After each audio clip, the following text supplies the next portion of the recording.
Setitik noda saja akan menghalangi jubah putih kita kelayakannya untuk menjadi seorang mempelai. Setitik noda saja, ya. Sedikit kesalahan saja itu juga akan menghalangi kita untuk layak masuk sorga, ya. Jadi jangan kita merasa sorga itu milik nenek moyang kita, ya. Sorga itu milik Tuhan. Karena itu milik Tuhan, kita harus mempelajari bagaimana supaya kita bisa takut, sebab aku menyertai engkau. Janganlah bimbang, sebab aku ini Allahmu. Aku akan meneguhkan, bahkan akan menolong engkau. Aku akan memegang engkau dengan tangan kananku yang membawa kemenangan. Edukasi rohani. Ada dua hal kenapa peringatan itu diberikan. Pertama, ada pelanggaran. Kedua, ada kalanya mengingatkan kita untuk tidak terjatuh, ya, atau mengingatkan kita untuk melakukannya, ya. Nah, jadi di sini orang Israel diperingatkan supaya taat dan bersyukur. Kalau kita mengingat sejarah, ya, jelas kita tahu bagaimana Musa membawa bangsa Israel keluar dari tanah Mesir menuju ke tanah Kanaan, ya. Nah, begitu banyak Tuhan telah menyatakan mujizat atas bangsa Mesir selama mereka berjalan di padang gurun, ya. Tadinya mereka sampai 40 hari, tetapi jadinya 40 tahun. Karena apa? Ya. Karena pelanggaran, karena ketidaktaatan. 40 hari ke 40 tahun loh, ya. Jadi ini peringatan keras bagi kita. Jangan karena ketidaktaatan akhirnya kita tidak sampai ke tanah perjanjian, ya. Pemberhentian terakhir, ya.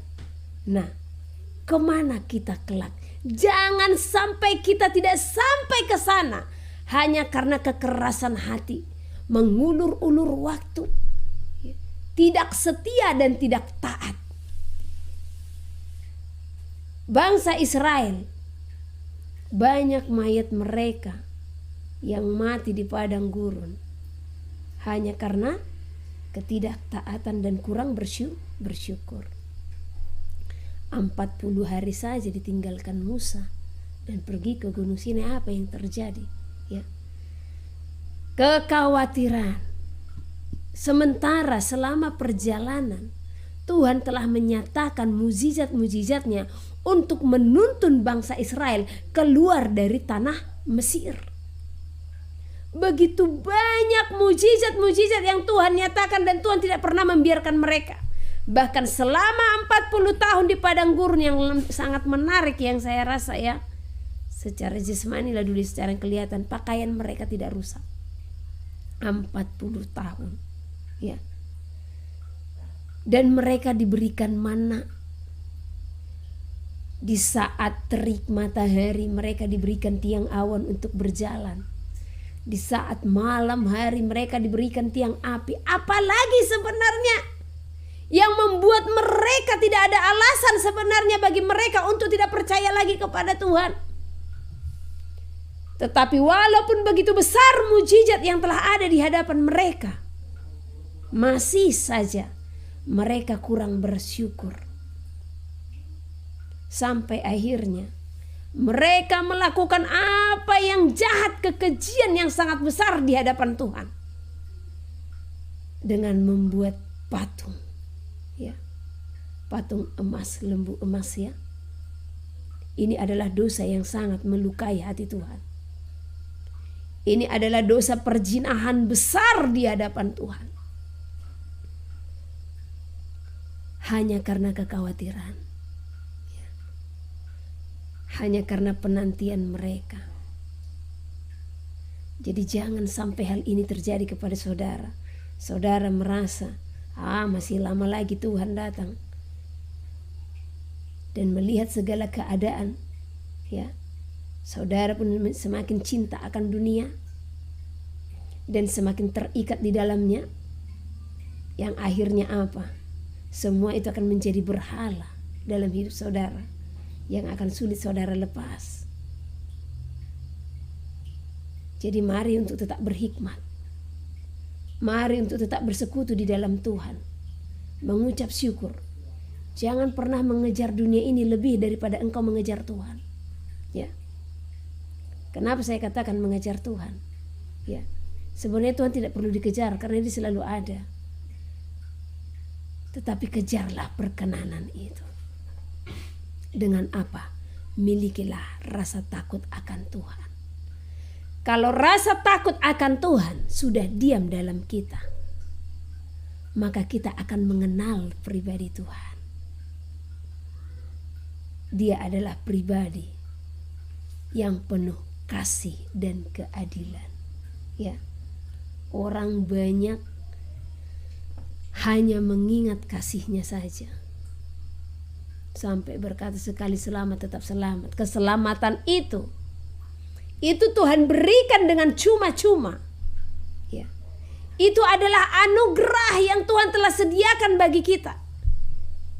Tetapi apa yang harus kita lakukan terhadap anugerah tadi? Apa yang harus kita lakukan terhadap pemberian itu tadi? Mengerjakannya. Bagaimana cara mengerjakannya? Taat. Ya. Setia. Bolak-balik ke situ aja. Inti dari firman Tuhan semuanya mengarahkan kita untuk kembali ke ketaatan dan kesetiaan. Itu saja. Karena itu sangat sulit dilakukan oleh umat manusia. Hari ini setia, besoknya sudah menyimpang, ya. Kadang di saat keadaannya terpuruk, ya, dia datang kepada Tuhan. Segitu keadaannya dibalikkan Tuhan, ya, ada berkat, dia menjauh dari Tuhan. Nah, ada yang di saat hidupnya diberkati, dia dekat dengan Tuhan. Di saat keadaannya terbalik, diizinkan pencobaan itu dalam hidupnya, maka dia kecewa kepada Tuhan. Nggak bisa diam manusia ini, ya. Entah apa sebenarnya keinginan umat manusia ini. Herannya saya melihat manusia banyak yang tidak menyadari hal ini, ya, yang masih yang masih mengandalkan pikirannya,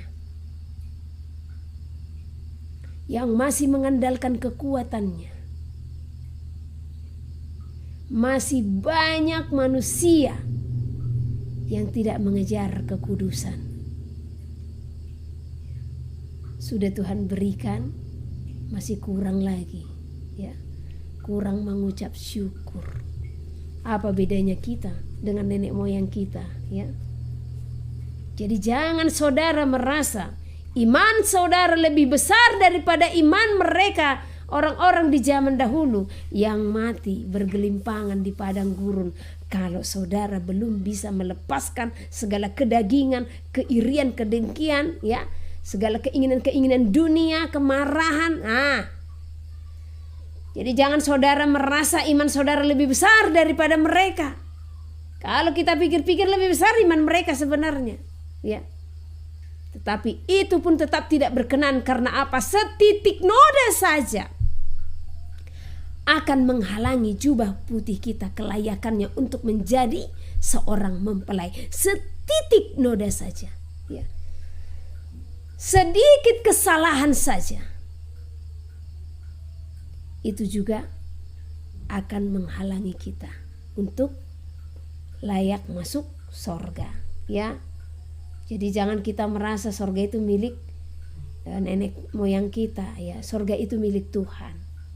Karena itu milik Tuhan, kita harus mempelajari bagaimana supaya kita bisa memasukinya, ya. Nah, kita harus mempelajari bagaimana pribadi Tuhan itu, sehingga kita ada pengenalan akan Dia.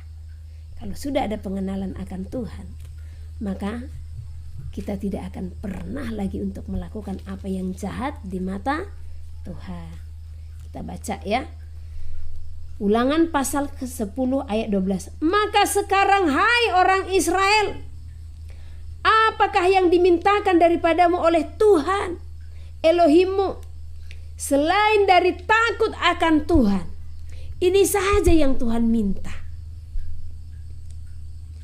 Tuhan tidak meminta emas perak yang kita miliki.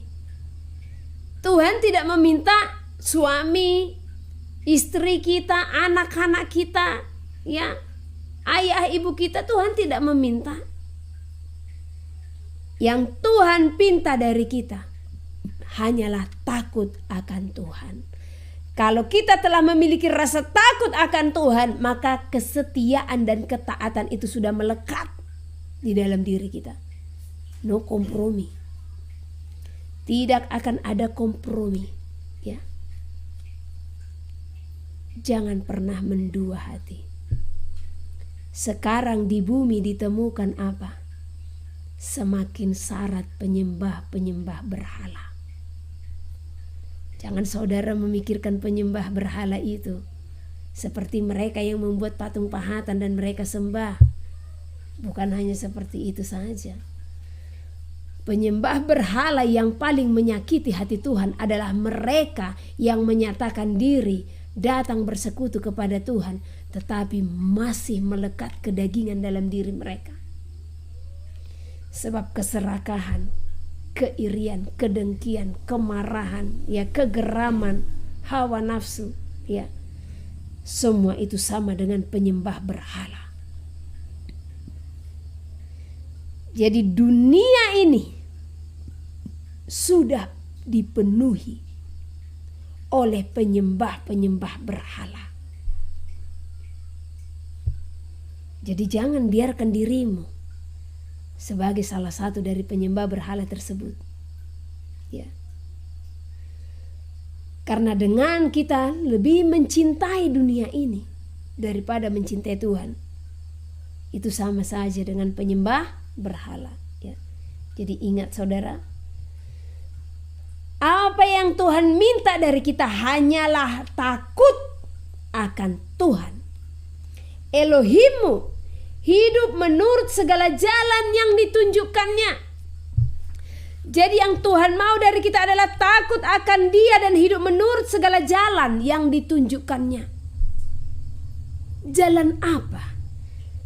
Jalan kebenaran menuju kepada keselamatan.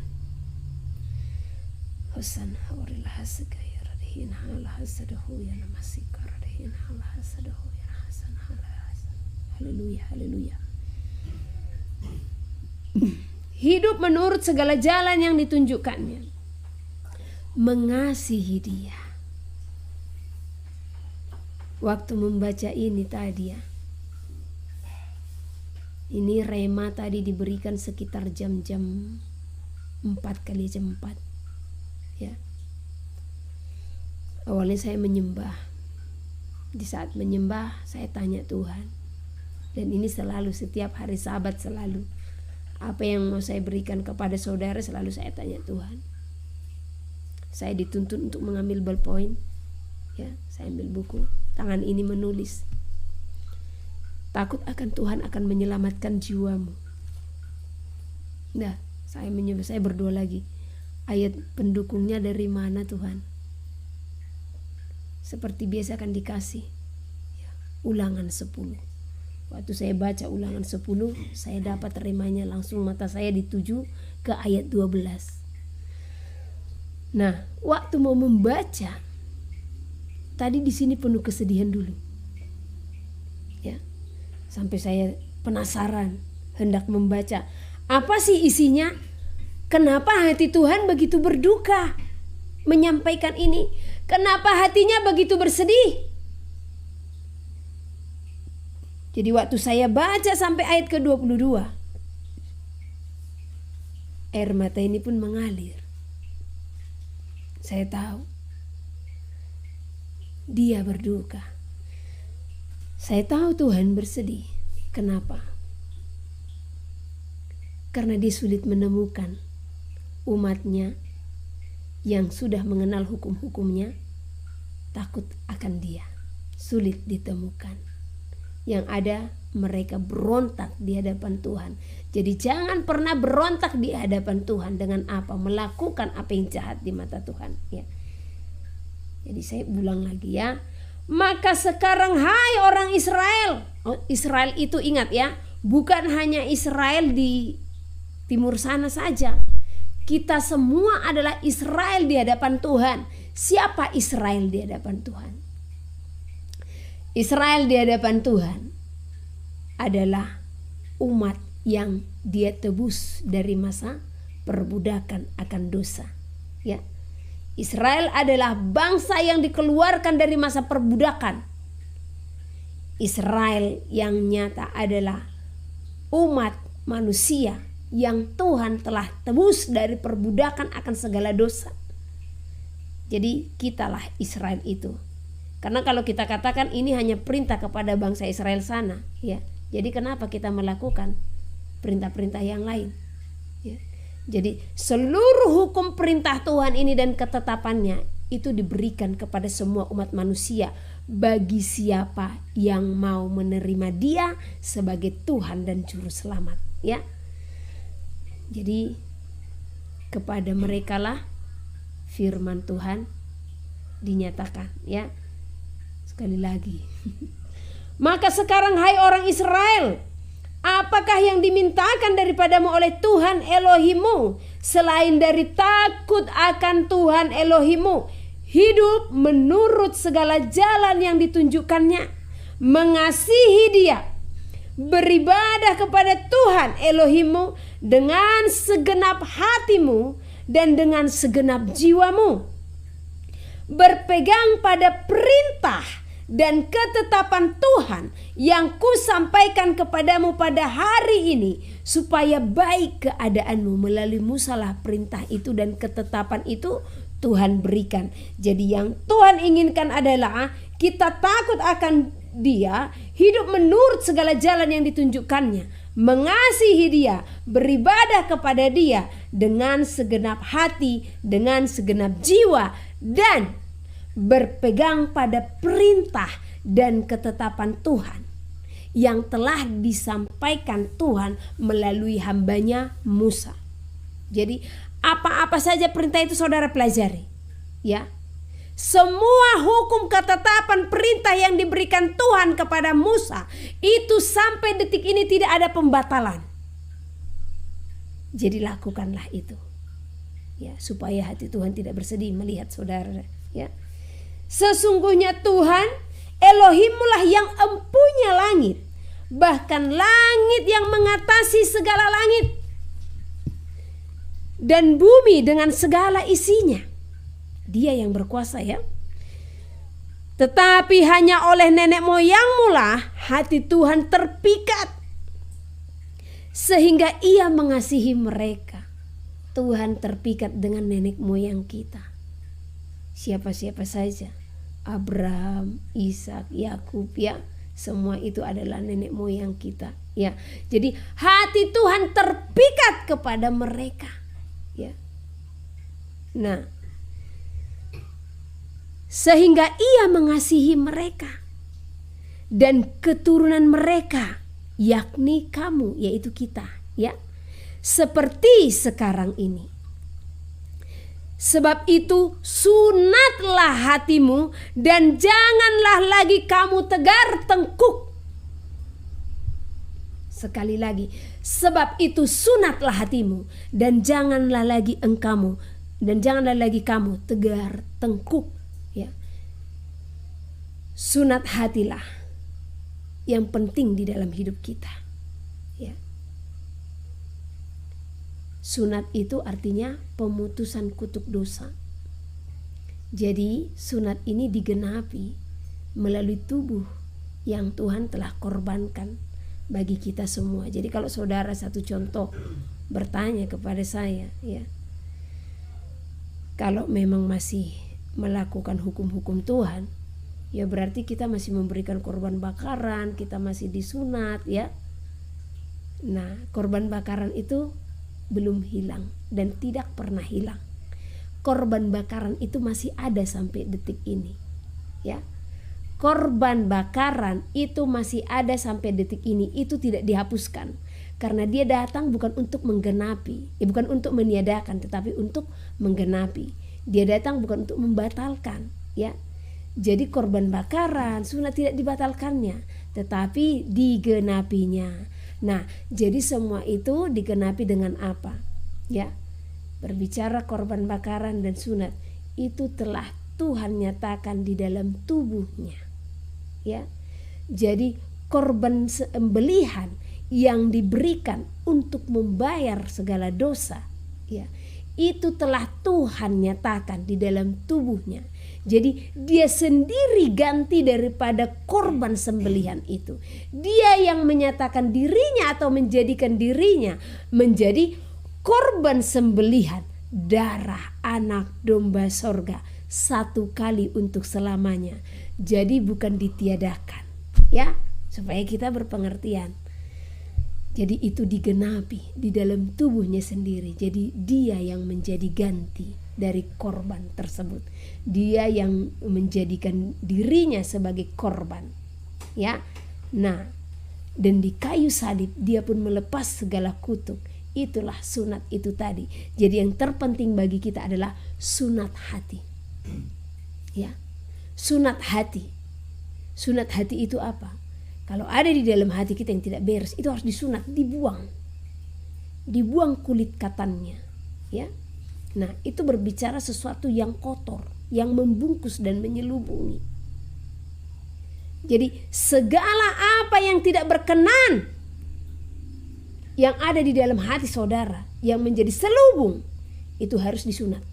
Potong itu semua, ya. Buang itu. Supaya tidak menjadi kotoran di dalam bait suci, ya. Jadi di sini perintah yang sangat besar, ya, yang disampaikan adalah sebab itu sunatlah hatimu dan janganlah lagi kamu tegar tengkuk. Ya, kita harus menjadi manusia yang lemah lembut dan rendah hati.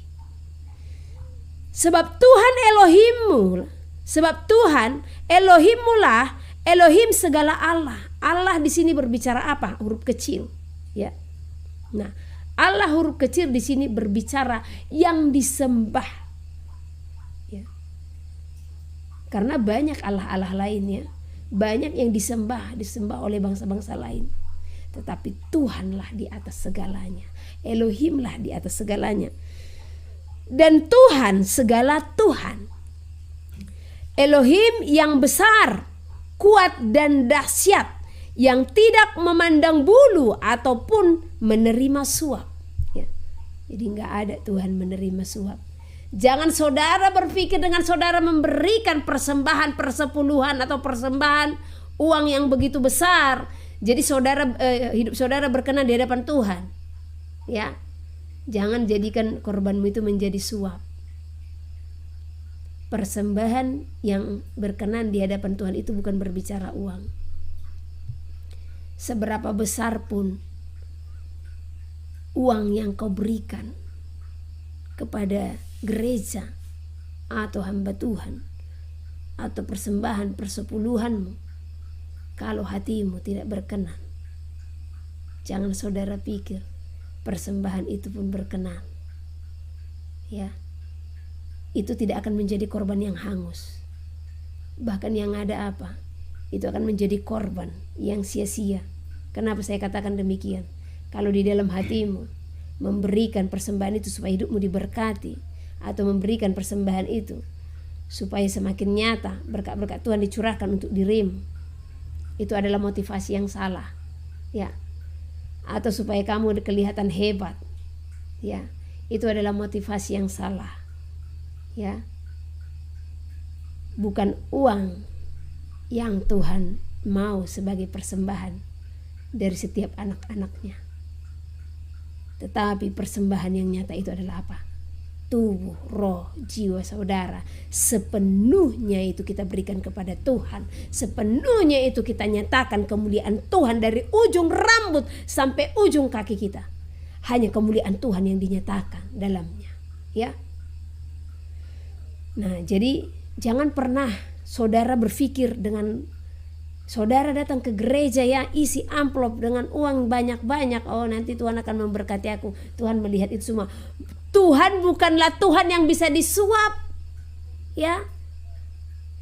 Jangan saudara menyamakan gereja itu dengan apa, kuil-kuil yang dibangun oleh penyembah-penyembah berhala. Karena kuil-kuil yang dibangun untuk penyembahan berhala itu mereka memberikan persembahan-persembahan besar ke sana. Banyak yang saya temukan seperti itu ya. Ya, bahkan uang itu banyak-banyak mereka taruhkan ke kuil-kuil itu ya. Karena mereka merasa apa? Kalau mereka memberikan itu ke kuil mereka, ya, maka hidup mereka itu sudah akan berkenan di hadapan Tuhan. Tuhan bukan Tuhan yang bisa disuap dengan uang saudara, ya. Jangan pernah melakukan itu di hadapan Tuhan. Kalau memberkati saja, tapi jangan menganggap amplop yang engkau isi, engkau datang ke gereja, itu merupakan persembahanmu yang berkenan di hadapan Tuhan. Persembahan yang berkenan itu adalah tubuh, roh, dan jiwamu yang benar-benar engkau berikan kepada Tuhan dan menyatu di dalam rohnya Tuhan. Itu persembahan yang benar. Ya. Makanya dari dulu saya Tuhan tidak izinkan untuk membuat kantong kolekte. Ya, ini saya tidak bohong ya. Jadi tidak ada kantong kolekte, karena dulu pernah kami buat kantong kolekte selama beberapa minggu atau bulan lah ya. Itu pun paling di dalamnya hanya 40.000 sebenarnya ya. Udah keras itu 80.000 satu minggu ya. Waktu baru-baru buka rumah doa. Tetapi Tuhan larang. Nah, waktu Tuhan larang saya terkejut ya. Karena apa? Seperti apa sih sebenarnya di dalam Tuhan? Ternyata yang Tuhan mau adalah persembahan hati. Bahkan di saat Tuhan katakan, anakku, jangan kau membuat itu lagi. Jadi saya tidak membuatnya. Bahkan Tuhan katakan, berikan mereka perjamuan kasih setiap hari Sabat. Kasih makan. Ya. Nah, apa sebenarnya yang Tuhan tunjukkan di sana? Supaya kita juga tidak berpengharapan kepada manusia. Gitu. Dan di situ juga orang-orang yang datang kepada Tuhan pun uji, kan gitu, ya kan? Jadi saling di hadapan Tuhan. Jadi kalaupun kita harus memberikan berkat kepada hamba Tuhan, kepada pelayanan, biarlah itu dengan hati yang tulus ya. Jangan hitung-hitungan karena kalau nanti aku memberkati supaya hidupku diberkati. Jangan. Ya. Lakukan semuanya itu hanya karena takut akan Tuhan, taat akan perintah Tuhan. Apalagi di saat saudara memberikan persembahan-persembahan seperti persepuluhan ya. Itu persembahan yang diberikan hanya karena taat, bukan karena supaya engkau diberkati, belalang-belalang pelahap dijauhkan daripadamu ya. Tetapi persepuluhan yang paling nyata itu adalah hidup saudara ya. Itu saja. Nah, jadi kalau saudara punya berkat, bantu fakir miskin, janda-janda ya, orang-orang yang membutuhkan pelayanan. Nah, itu dibantu ya. Oke, jadi ingat sekali lagi, apa yang kamu berikan atau amplop yang kamu isi di saat kamu datang ke gereja, itu bukan ukuran hidupmu akan berkenan di hadapan Tuhan. Sekalipun itu besar yang kau berikan, tetapi persembahanmu yang Tuhan inginkan adalah ketaatanmu dan kesetiaanmu di dalam takut akan Tuhan. Itu saja. Ingat, jangan pernah suap Tuhan. Ya, Tuhan bukan Tuhan yang bisa disuap itu. Karena Tuhan kita Tuhan yang adil. Ya. Dia Tuhan yang penuh penghakiman. Jadi lakukanlah apa yang berkenan di hadapannya. Kita lanjut. Dia adalah yang membela hak anak yatim. Keren ya, membela hak anak yatim dan janda, dan menunjukkan kasihnya kepada orang asing dengan memberikan kepadanya makanan dan pakaian. Nah, ini banyak yang diabaikan di dunia sekarang ini. Tuhan saja dia peduli kepada janda dan anak yatim, ya. Ada firman Tuhan pernah saya baca, nanti saya lihat ayatnya di mana. Kalau ada jemaat dan dia seorang janda itu kategori sudah tua ya, yang sudah kurang mampu melakukan tugasnya. Bahkan di sana dikatakan supaya anak-anak Tuhan memelihara janda tersebut, ya. Nah, dan janda itu pun memberikan hidupnya sepenuhnya di dalam Tuhan, ya. Jadi tidak membiarkan. Tetapi yang sekarang terjadi apa? Kalau janda itu bukan orang tua kita akan membiarkan. Sebenarnya Tuhan tidak berkenan atas hal itu, ya. Jadi dari sekarang kalau ada kita tahu janda-janda atau anak yatim, fakir miskin, mari bantu mereka, ya. Bantu mereka supaya mereka mendapatkan hidup yang layak, dan kita juga memberkati, ya. Kalau ada yang mau memberkati janda, nanti kita akan sama-sama memberkati mereka, ya. Kita lanjut. Nah, dikatakan juga di sini, dan menunjukkan kasihnya kepada orang asing dengan memberikan kepadanya makanan dan pakaian, ya. Kepada orang asing, makanan dan pakaian ini juga berbicara kebenaran firman Tuhan, ya. Jadi kalau ada orang yang belum mengetahui kebenaran firman, rangkul mereka, ajar mereka, ya. Jangan jauhi mereka. Jangan kau menyatakan haram apa yang kunyatakan halal. Itu firman Tuhan. Artinya apa? Kita tidak boleh menjauhi, merendahkan atau menghina umat Tuhan, ya. Karena sekalipun mereka adalah penjahat atau pendosa, kita tidak bisa merendahkan mereka karena mereka tetap adalah anak Tuhan, kesayangan Tuhan, ya.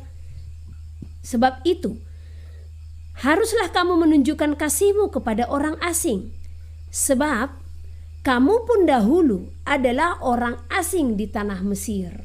Jadi kalau kita sudah mengalami hal yang susah dari hidup kita dan Tuhan angkat kita, maka belajarlah untuk mengasihi orang di saat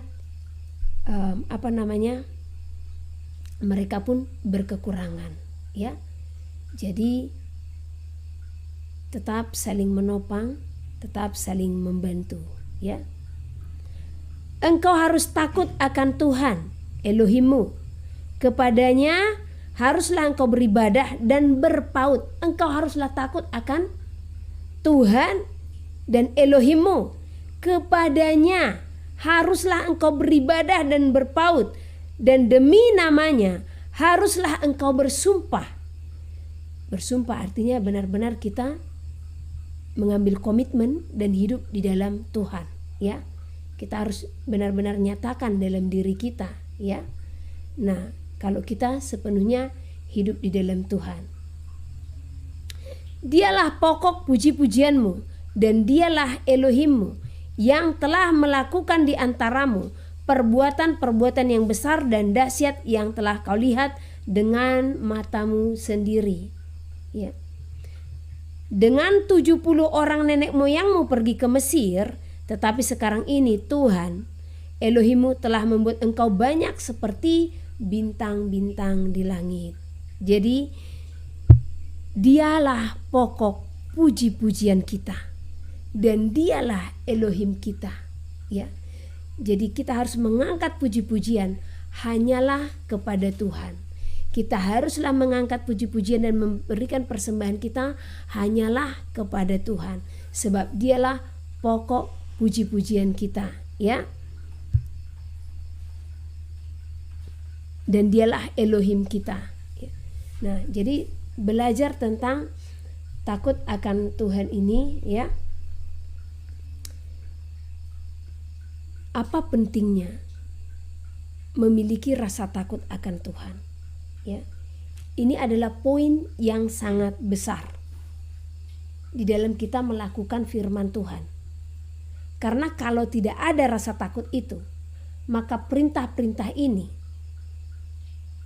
akan kita abaikan.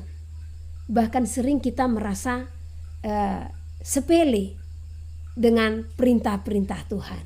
Nah, kalau kita sudah memiliki rasa takut akan Tuhan, maka percaya, ya, kita akan takut untuk melakukan apa yang jahat di mata Tuhan. Kita takut untuk marah. Kita takut untuk melakukan kesalahan-kesalahan. Karena di dalam diri kita tadi sudah ada sumpah itu, atau komitmen, atau janji di dalam kita. Kalau kita hidup sepenuhnya dalam Tuhan, kita harus mengenal Tuhan. Dia Maha melihat, ya. Tuhan, mata Tuhan tertuju kepada kita. Nah, jadi dengan kita memiliki rasa takut akan Tuhan, kita tahu ada pribadi yang memantau hidup kita, yang mengontrol hidup kita setiap waktu. Sehingga apapun yang kita lakukan, kita harus tahu kalau semua itu dicatat. Ya, Tuhan catat semuanya. Nah, jadi dengan kita memiliki rasa takut akan Tuhan ini akan menggiring kita ke dalam kekudusan. Dengan kita memiliki rasa takut akan Tuhan, maka kita akan memiliki hikmat, pengertian, dan pengenalan akan pribadi Tuhan. Ya, nah ini sangat penting dalam hidup kita. Karena dengan takut akan Tuhan tadi, ya, maka kita akan menjadi pribadi yang taat, dan pribadi yang setia, dan pribadi yang memiliki ucapan syukur kepada Tuhan.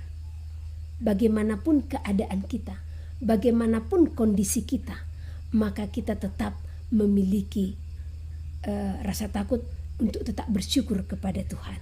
Ya, banyak sebenarnya kesaksian-kesaksian dalam hidup saya yang hendak saya bagikan kepada saudara, di mana sungguh besar ucapan syukur saya kepada Tuhan, walaupun di dalam kesederhanaan, ya. Namun ucapan syukur itu sangat besar. Karena apa? Dia Tuhan yang tidak pernah membiarkan. Dia Tuhan yang penolong. Asalkan kita apa? Benar-benar mengasihi Dia, ya, benar-benar mengandalkan Dia, ya.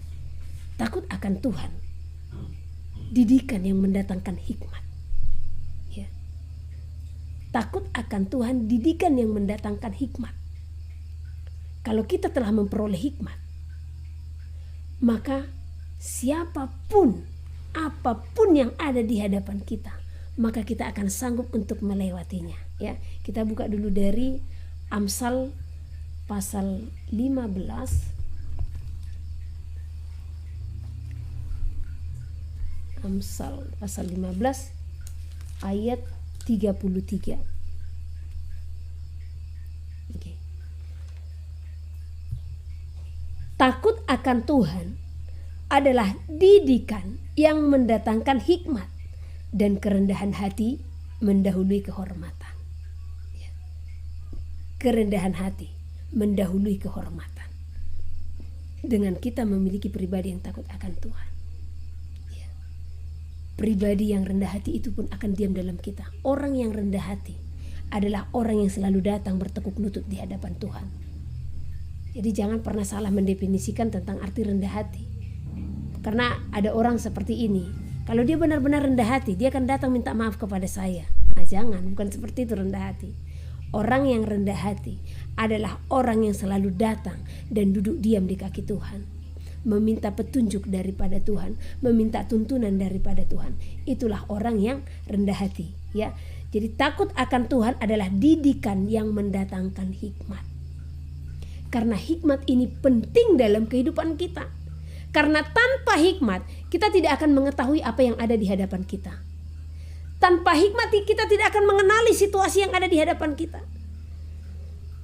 Tanpa hikmat kita tidak akan mengenal pribadi-pribadi orang yang ada bersama-sama dengan kita. Itulah pentingnya hikmat harus ada di dalam hidup kita, ya. Sehingga dengan adanya hikmat ini, maka kita akan digiring menjadi orang yang bijaksana, ya. Nah, Salomo terkenal sebagai orang hikmat dan kebijaksanaannya yang begitu besar, ya, yang mengalahkan semuanya. Dialah yang tercatat memiliki hikmat dan kebijaksanaan yang begitu besar, sehingga orang-orang dari seluruh bangsa-bangsa datang untuk menjumpai Salomo, bahkan memberikan persembahan, ya, memberikan harta kepada Salomo. Karena apa? Kekaguman mereka kepada pekerjaan Tuhan sebenarnya, ya, atas hikmat yang begitu besar yang dimiliki oleh Salomo, sehingga menjadikan Salomo bijaksana, ya. Jadi miliki hikmat itu. Karena orang berhikmat, dia tidak akan banyak bicara. Tetapi kalau segitu dia bicara, pasti perkataannya itu akan membangun, ya. Jadi setiap kita jangan banyak bicara tapi sia-sia. Lebih bagus kita sedikit bicara, tapi itu menjadi berkat bagi sesama kita, ya. Nah, kita buka lagi dari Amsal ke 22. Ayat yang keempat. Ini juga tentang takut akan Tuhan, ya. Jadi upah dari takut akan Tuhan ini adalah kehidupan. Karena tadi judulnya takut akan Tuhan akan menyelamatkan jiwamu. Ya. Ini yang perlu diselamatkan. Karena jiwa itu menyatu dengan roh yang nantinya akan menghadapi ya, di masa penghakiman, ya, kita tidak dihakimi secara tubuh jasmani, secara roh. Di sanalah kita akan pertanggungjawabkan segala perbuatan-perbuatan kita selama berada di dalam bumi ini. Jadi kalau kita takut akan Tuhan, maka akan mendatangkan kehidupan, ya. Ganjaran kerendahan hati dan takut akan Tuhan adalah kekayaan, kehormatan, dan kehidupan. Kehidupan di sini berbicara apa? Bukan berbicara kehidupan selama di bumi, ya, tetapi berbicara keselamatan, ya. Ganjaran kerendahan hati dan takut akan Tuhan, ya, ganjaran atau seperti upah lah, ya, atau apa perolehan yang kita terima di dalam perbuatan kita. Di dalam perbuatan kita takut akan Tuhan, ya, maka apa yang kita peroleh? Kekayaan, kehormatan, dan kehidupan. Karena pribadi orang yang takut akan Tuhan percaya, bahkan disegani, ya, bahkan dihormati, tetapi jangan pernah gila hormat. Kalau saudara begitu dihormati oleh orang lain, ingat, kembalikan penghormatan itu hanya kepada Tuhan, ya. Nah, orang yang takut akan Tuhan akan memiliki wibawa dan kebijaksanaan. Itulah pribadi orang yang takut akan Tuhan. Saya mengingat diri saya di waktu sebelum kenal Tuhan, ya, bahkan penuh dengan bahasa-bahasa, dengan bahasa pasaran, ya. Nah, dengan hidup yang ya, seperti apalah hidup di dalam pasaran seperti itu, ya. Nah, jadi orang pun memanggil kita tidak hormat, bahkan dengan panggilan-panggilan yang seperti cakap kotor. Apalagi di orang Batak sering seperti itu, manggil orang itu bukan dengan namanya, tapi sering dipanggil dengan ucapan-ucapan yang tidak berkenan, gitu, ya. Tetapi setelah di dalam Tuhan, saya merasakan bahkan teman saya sendiri pun memanggil itu pun sudah dengan rasa hormat tanpa kita meminta itu, ya. Karena dengan sendirinya Tuhan akan menunjukkan siapa anak-anaknya. Kalau anak-anaknya ini benar-benar sepenuhnya hidup di dalam Habakuk Tuhan. pasal 3. Doa Nabi Habakuk. Doa Nabi Habakuk menurut nada ratapan. Tuhan, telah kudengar kabar tentang Engkau dan pekerjaanmu, ya Tuhan, kutakuti. Hidupkanlah itu dalam lintasan tahun, nyatakanlah itu dalam lintasan tahun. Dalam murka, ingatlah akan kasih sayang. Allah datang dari negeri Teman, dan yang maha kudus dari pegunungan Paran. Keagungannya menutupi segenap langit, dan bumi pun penuh dengan pujian kepadanya. Ada kilauan seperti cahaya, sinar cahaya dari sisinya, dan disitulah terselubung kekuatannya. Mendahuluinya berjalan penyakit sampar, dan demam mengikuti jejaknya. Ia berdiri, maka bumi dibuatnya bergoyang. Ia melihat berkeliling, maka bangsa-bangsa dibuatnya melompat terkejut. Hancur gunung-gunung yang ada sejak purba, merendah bukit-bukit yang berabad-abad. Itulah perjalanannya berabad-abad. Aku melihat kemah-kemah orang Kusyan tertekan, kain-kain tenda tanah Midian menggetar. Terhadap sungai-sungaikah, ya Tuhan, terhadap sungai-sungaikah murkamu bangkit? Atau terhadap lautkah amarahmu, sehingga engkau mengendarai kuda dan kereta kemenanganmu? Busurmu telah kau buka, telah kau isi dengan anak panah. Engkau membelah bumi menjadi sungai-sungai, melihat engkau gunung-gunung gemetar. air bah menderu lalu. Samudra raya memperdengarkan suaranya dan mengangkat tangannya. Matahari, bulan berhenti di tempat kediamannya, karena cahaya anak-anak panahmu yang melayang laju, karena kilauan tombakmu yang berkilat. Dalam kegeraman, engkau melangkah melintasi bumi. Dalam murka, engkau menggasak bangsa-bangsa. Engkau berjalan maju untuk menyelamatkan umatmu, untuk menyelamatkan orang yang kau urapi. Engkau meremukkan bagian atas rumah orang-orang fasik, dan kau buka dasarnya sampai batu yang penghabisan. Engkau menusuk dengan anak panahnya sendiri kepala laskarnya, yang mengamuk untuk menyerahkan aku dengan sorak-sorai, seolah-olah mereka menelan orang tertindas secara tersembunyi. Dengan kudamu engkau menginjak laut timbunan air yang membuih. Ketika aku mendengarnya, gemetarlah hatiku. Mendengar bunyinya, menggigillah bibirku. Tulang-tulangku seakan-akan kemasukan sengal, dan aku gemetar di tempat aku berdiri. Namun dengan tenang akan kunantikan hari kesusahan yang akan mendatangi bangsa yang bergerombolan menyerang kami. Sekalipun pohon ara tidak berbunga, pohon anggur tidak berbuah, hasil pohon zaitun mengecewakan. Sekalipun ladang-ladang tidak menghasilkan bahan makanan, kambing domba terhalau dari kurungan, dan tidak ada lembu sapi dalam kandang. Namun aku akan bersorak-sorak di dalam Tuhan, beria-ria di dalam Allah yang menyelamatkan aku. Allah Tuhanku itu kekuatanku. Ia membuat kakiku seperti kaki rusa. Ia membiarkan aku berjejak di bukit-bukitku, untuk pemimpin biduan dengan permainan kecapi. Kitab Sefanya. Sefanya pasal 1. Judul: Firman Tuhan yang datang kepada Sefanya bin Kushi bin Gedalia bin Amaria bin Hizkia dalam zaman Yosia bin Amon, Raja Yehuda. Penghukuman pada hari Tuhan. Aku akan menyapu bersih segala-galanya dari atas muka bumi. Demikianlah firman Tuhan. Aku akan menyapu manusia dan hewan. Aku akan menyapu burung-burung di udara dan ikan-ikan di laut. Aku akan merebahkan orang-orang fasik dan akan melenyapkan manusia dari atas muka bumi. Demikianlah firman Tuhan. Aku akan mengacungkan tanganku terhadap Yehuda dan terhadap segenap penduduk Yerusalem. Aku akan melenyapkan dari tempat ini sisa-sisa Baal dan nama para imam berhala.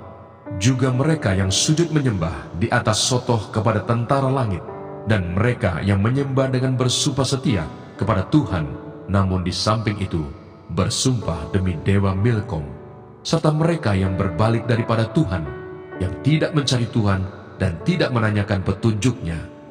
Berdiam dirilah di hadapan Tuhan Allah, sebab hari Tuhan sudah dekat.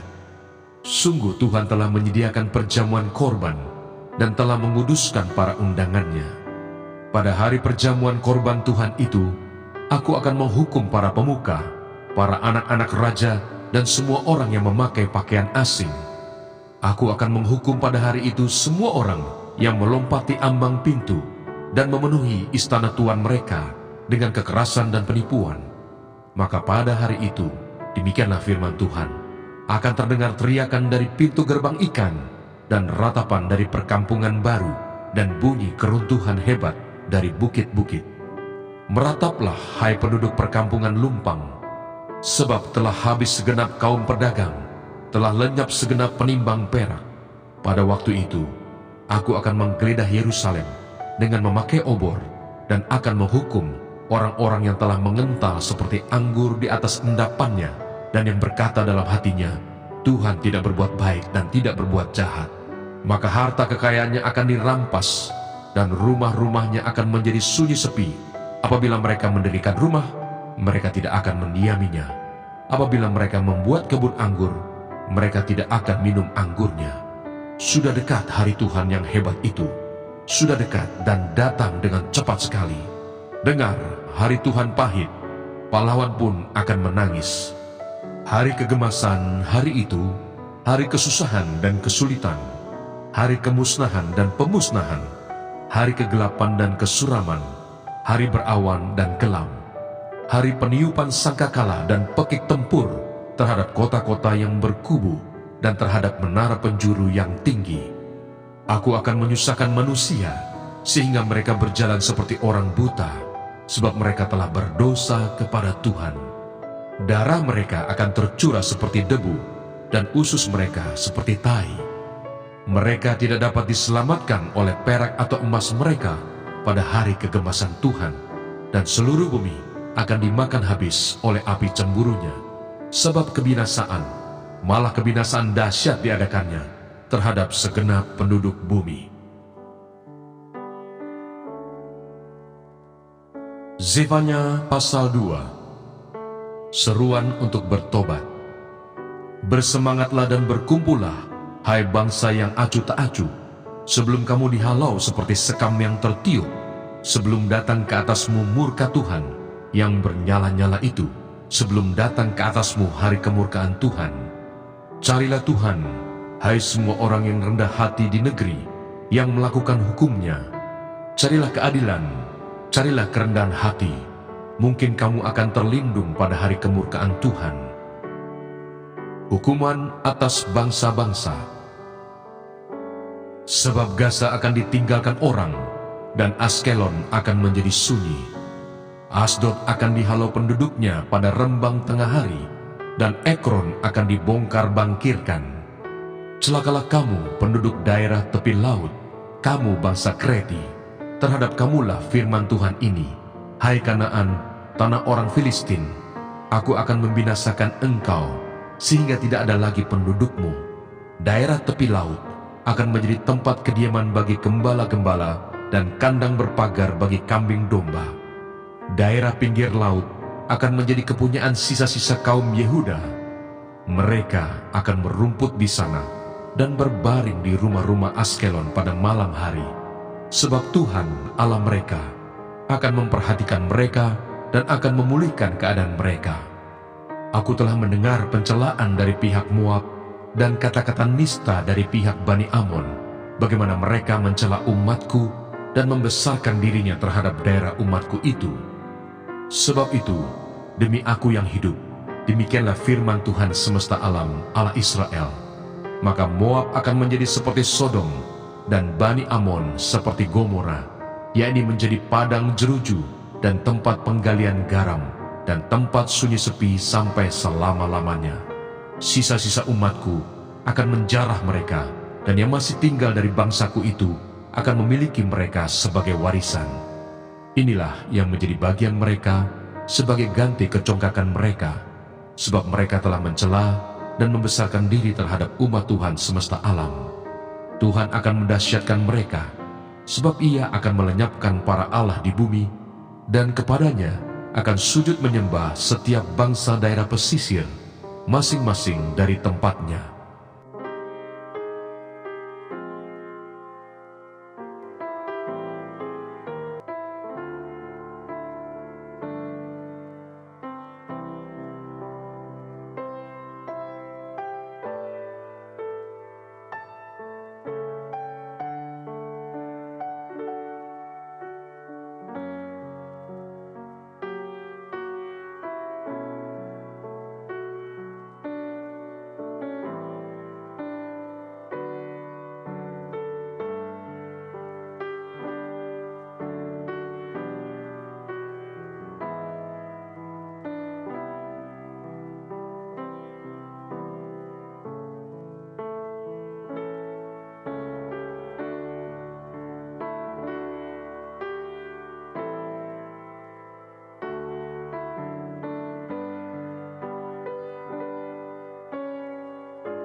Janganlah takut, sebab aku menyertai engkau. Janganlah bimbang, sebab aku ini Allahmu. Aku akan meneguhkan, bahkan akan menolong engkau. Aku akan memegang engkau dengan tangan kananku yang membawa kemenangan. Edukasi rohani.